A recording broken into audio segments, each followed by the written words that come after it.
जितने आस्था चैनल पर कथा सुन रहे हो, जितने फेसबुक और यूट्यूब पर सुन रहे हो, बहुत सावधानी से सुनना। तो जिनकी यहाँ संपदा की कमी होती है, वैभव की कमी होती है, लक्ष्मी की कमी होती है, प्रतिष्ठा की कमी होती है, धन की कमी होती है, उसके लिए सोमवार के दिन भगवान शंकर को अगर जल चढ़ाया जाता है तो हमारे घर में शीतलता का अनुभव होता है। जब व्यक्ति को मुसीबत आती है तो उसको सारे दोष नजर आते हैं। जरा पंडित जी देखना, मुझे पितृदोष है। क्यों? बहुत तकलीफ में है, बहुत कष्ट में है, बहुत दुखी है, बहुत तकलीफ में, बहुत कष्ट में, बहुत दुखी है। देखिए जरा, पितृदोष है। पंडित जी बोलेंगे पितृदोष तो नहीं है। वास्तु शास्त्री के पास पहुंच गए महाराज, और वास्तु शास्त्री के पास जाकर कहा, जरा देखिए हम बड़े तकलीफ में हैं, बड़े दुखी हैं, क्या वास्तु दोष है हमारे घर में? क्या हमारे घर में वास्तु दोष है क्या? देखिए जरा। तो फिर वास्तु शास्त्र ने कहा घर में भी कोई वास्तु दोष नहीं। तो फिर इतना दुख काहे से है, इतनी तकलीफ काहे से? आप जो परमात्मा का भजन करोगे, कीर्तन करोगे, नाम जाप करोगे, स्मरण करोगे, कर्म अच्छा करोगे तो ही तो ठीक होगा।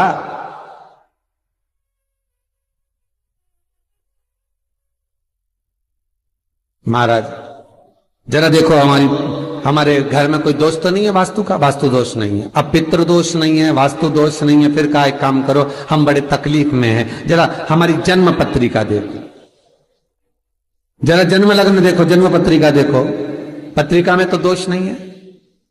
अरे भाई, जब व्यक्ति का मुसीबत का समय आता है, दुख का समय आता है, तकलीफ का समय आता है, तो वो पितृदोष देखता है, वो वास्तु दोष देखता है, वो पत्रिका में दोष देखता है कि कारण क्या है मुसीबत का।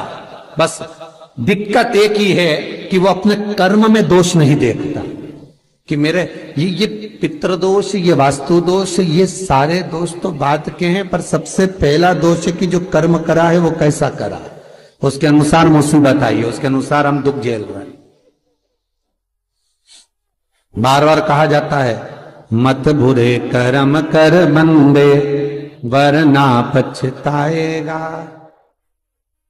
भगवान की आंखों से तू बच नहीं पाएगा, तू बच नहीं पाएगा।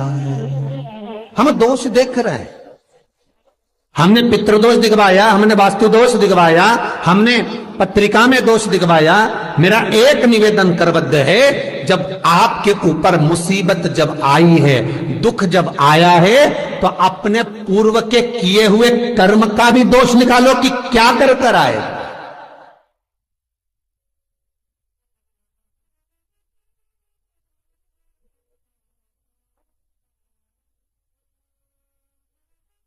पत्रिका दिखा करके बल वो पत्रिका का दोष मत निकलवाइए, वास्तु का गलती निकालकर वास्तु का दोष ना निकलिए। महाराज अगर पितरों का भाव निकालकर पितरों का दोष ना निकालिए, पर एक दोष अपने भीतर भी है, वो कर्म का दोष है। कुछ अच्छा करा होगा तो भगवान आपके जीवन में थोड़ा तो सुख लिख ही देगा, थोड़ा सुख तो लिखेगा। और यदि बेकार कर्म किया है तो कहीं ना कहीं दुख तो उसने लिखा है, कर्म का। मत बुरे कर्म कर बंदे वरना पछताएगा। भगवान की आंखों से तू बच नहीं पाएगा, तू बच नहीं पाएगा।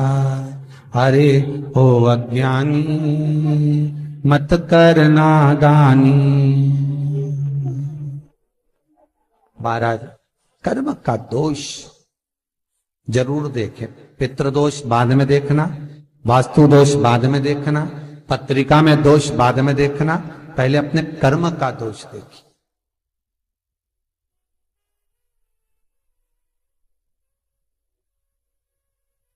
फिर निवेदन करेंगे।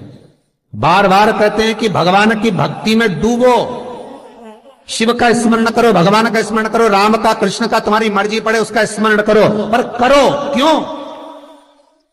क्योंकि दुख, तकलीफ, कष्ट पत्रिका दिखाने से नहीं कटेगा। मकान के दरवाजे बदलने से, वॉशरूम बदलने से, पाइप बदलने से नहीं बदलेगा। दुख तकलीफ तुम 50 बार वास्तु को भी बदल कर देख लेना, फिर भी दुख और तकलीफ, कष्ट नहीं, ये कष्ट समाप्त नहीं होगा, दुख और तकलीफ समाप्त नहीं होगा।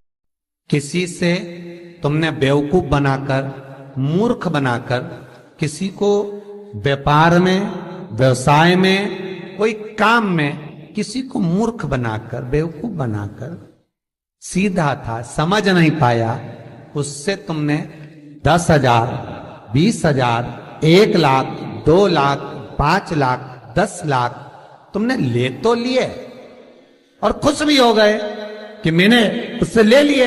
अब वो मेरा क्या बिगाड़ लेगा? आए लेने के लिए, भला क्या बिगाड़ लेगा? और वो आया, उसने कहा भैया तुमने मेरे पैसे ले रखे हैं, दे दो ना। भैया उस समय पर जब मेरे पास था मैंने आपको दे दिया था, अब आपका काम हो गया ना, दे दो। अब आपके पास में पूंजी आ गई ना, दे दो।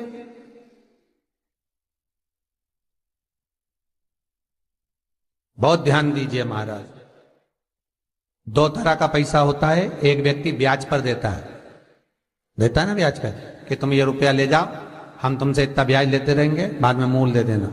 और एक व्यक्ति वो होता है जो अपनेपन से, प्रेम से, अपनी करुणाता से, अपनी पहचान से, अपने हृदय से, अपनी चित्तवृत्ति से, अपने दिल से जब प्रेम बढ़ जाता है, स्नेह बढ़ जाता है, तो कह देता ले जा 2 लाख, 4 लाख, 5 लाख, काम निकाल ले, बाद में दे देना।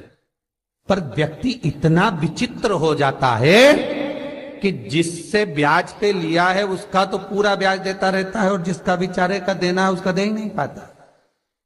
और निवेदन है, जिसने तुम्हें मुसीबत में साथ दिया, तकलीफों में, कष्ट में तुम्हारे साथ दिया, सबसे पहले हाथ जोड़कर उसको निवेदन कर कर देना कि ये तेरा है भाई, ना जाने फिर जरूरत पड़ जाए तो तुझसे मिल तो जाएगा। जब एक बार दे दोगे तो वो दूसरी बार देने के लिए तैयार बैठा रहेगा।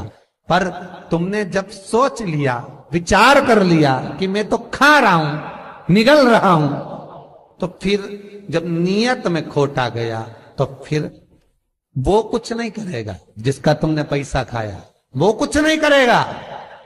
अब तो वो करेगा जिसने इसके माध्यम से तुझे दिलाया, उसको कुछ नहीं करना। जब कष्ट पे कष्ट आया, दुख पर दुख आया, तकलीफ पर तकलीफ आई, सारी पत्रिका दिखा ली, पितृदोष की पूजन करा ली, वास्तु बदलवा लिया, सारे काम कर लिए, तो भी दुख नहीं मिटा। तब गुरु के पास गए, पर गुरु भी क्या बोलेगा? यही बोलेगा कि और थोड़ा सा देख लो। पर कष्ट मिटेगा कब? जब कर्म का दोष मिटेगा। जो करा है उस दोष को भी तो मिटाओ। विचार करना, पांडवों पर कितनी कितनी तकलीफ आई, कितनी तकलीफ आई पांडवों पर। लाक्षागृह में आग लग गई, पर भगवान किसी रूप में आकर बता दिए कि आग लगने वाली है, सुरंग बनवा दी, बाहर निकलवा दिया। दुख तो आया था ना। पूरे वन में जब तक पांडव रहे, तकलीफों पे तकलीफ भोगते रहे, हर बार तकलीफ सब भोगा। पर भगवान पर विश्वास था, क्योंकि माता कुंती ने कहा था कि कर्म के लेख को शिव काटता। भगवान ब्रह्मा उतना ही देंगे जितना तुम्हारी लेखनी में लिखा है। भगवान विष्णु उतना ही देंगे जितना तुम्हारे भाग्य में लिखा है। पर भगवान शंकर तो कुछ नहीं देखते, ना लेखनी, ना कर्म, ना भाग्य। उनका अपनाए दे दो उठा के, उठाओ दो। क्या सोचना, क्या विचारना, क्या करना, दे। फिर नहीं सोचा, फिर नहीं विचारा। नारियों की जितनी भी बीमारियां होती हैं, स्त्रियों की, चाहे रजो धर्म से जुड़ी हो, चाहे अन्य चीजों से जुड़ी हो, माता प्रसूति का स्मरण कर कर एक वो गूलर का फूल आता ना, घंटी वाला फूल, जिसमें एक डंडी बहाने देवी जी को चढ़ता है, गूलर का फूल को माता प्रसूति का स्मरण कर कर जगदम्बा के मंदिर में जाकर देवी के चरण को छुआकर अगर उस पुष्प को माताएं खा लेती है तो उनका जो भी बीमारी होती है रजो धर्म से जुड़ी हुई, वो सारी बीमारियां उनकी समाप्त होती है। कई कई बच्चियों को रजो धर्म से जुड़ी हुई बहुत तकलीफ होती है, तो वो माता प्रसूति का स्मरण कर कर उस फूल को देवी के चरण में छुआकर उसको खा लो, चला चला।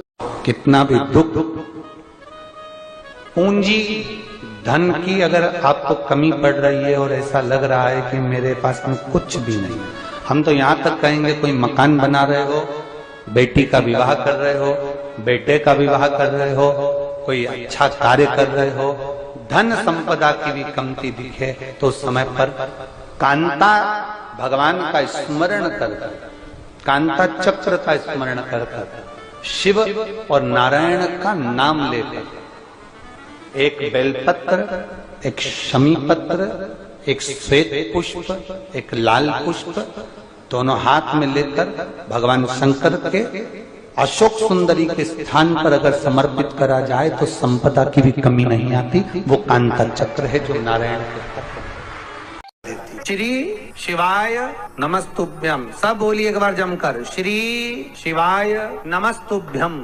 प्रैक्टिकल जरूर करना, कहीं सियोर वाला महाराज झूठ तो नहीं बोल रहा। शास्त्रों की बातें हमारे जीवन में हमें सुख प्रदान करे, इसलिए इस भाव का आनंद करते हुए आज की कथा को विराम देते हैं। श्री शिवाय नमस्तुभ्यम। मेरे चैनल को सब्सक्राइब करें, बेल आइकन प्रेस करें, जिससे कि आपको लेटेस्ट वीडियो की नोटिफिकेशन मिल जाएगी।